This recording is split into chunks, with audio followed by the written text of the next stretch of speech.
We're going to tackle one of the most persistent and, as we're about to see, one of the most misleading stories in American education. It's a narrative a lot of us think we know, but the source material, well, it tells a much, much different story. So here's the idea you've probably heard before. It pops up in public debate, even in some research.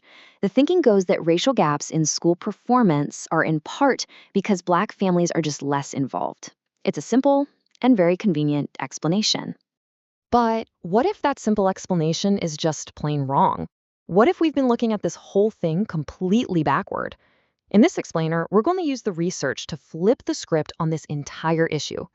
To really get what's happening now, we have to look back, because this isn't a new thing. The relationship between Black parents and American schools has a long and frankly often painful history, and it's a history defined by hostility. Now, what's really fascinating here is the pattern. Just look at this timeline. All the way back in 1787, you have a parent asking for a separate school because of hostility. During slavery, parents defy the law to create secret schools. In the Jim Crow era, they're literally funding the basics for schools because the state refuses to. And now, a huge rise in homeschooling. See the trend? In every single case, the parental action is a reaction, a response to a system that is either neglectful or openly hostile. So, at the end of the day, when you look at the actual historical record, you don't find apathy. Not at all. What you find is a centuries-long story of advocacy. The involvement is absolutely there, but it's a very specific kind of involvement. It's a fight for their children's basic safety and humanity. But where did this hostility even come from? Well, the incredible historian Dr. Carter G. Woodson had a pretty powerful diagnosis about this almost a century ago. He said the problem wasn't just about bad policies or individual teachers, it was baked into the very things kids were being taught. Woodson's argument was that the curriculum itself was doing harm, that it was built to tell one group's story as the main story while twisting and devaluing another's. I mean, just imagine the psychological weight of that for a child, sitting in a classroom day in and day out. And that right there is the light bulb moment. It explains why a parent's role had to become something more than just checking homework or going to a bake sale. When the learning environment itself can feel harmful, involvement isn't enough. It has to evolve into protection. So let's bring this into the modern day. This long history has led to a new way of thinking, a framework that actually gives a name to this protective response we've been talking about.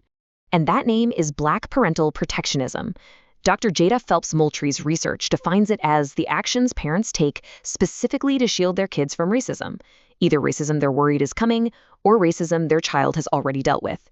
You see, this isn't just general school support. It is a direct response to a very specific threat.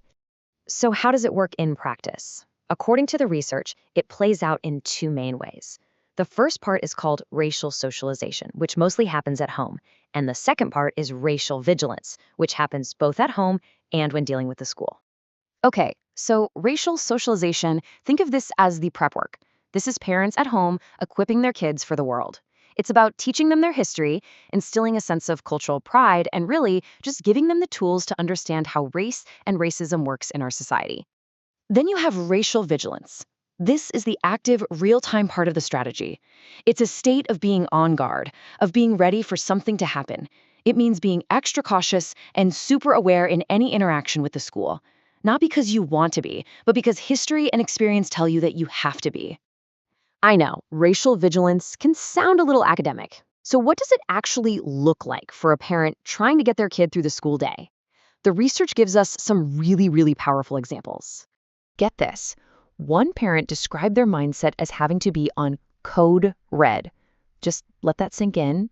Not a relaxed partnership. A constant, high alert status, like you're ready for an emergency at any second. That is an exhausting amount of emotional work for a parent to do. Another family talked about something they called building a record. This meant saving every email, documenting every phone call, noting every single incident. They had to act like lawyers building a case just to make sure that if they raised a concern, they wouldn't be dismissed. And the list of these actions just goes on and on. We're talking about things like intensely researching which school is safe to even send your kid to, combing through textbooks looking for bias, investigating racist bullying yourself, hiring lawyers, and even doing things like volunteering, not just to help out, but to act as a preventative shield by simply being a protective body in the building. It is a massive, often invisible second job. So once you start to see these parental actions through this lens of protectionism, it just changes everything. It makes you realize we've been asking the wrong questions this whole time, and it forces us to start asking a new and much tougher set of questions. This table lays it out perfectly. The old way, the traditional lens, looks at a situation and asks, why aren't these parents doing more? The focus is on what the family is supposedly lacking. But the protectionist lens looks at that exact same situation and asks a totally different question. Why is this school so hostile that these parents have to be protectors 24/7?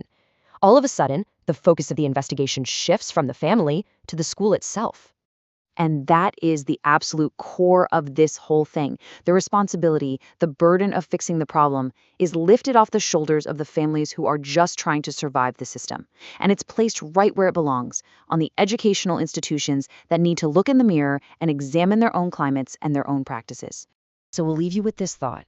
If generations of Black parents have been acting, not out of apathy, but as deeply involved advocates and protectors, it raises one final critical question that we all need to consider. What exactly, inside our schools, are they being forced to protect their children from?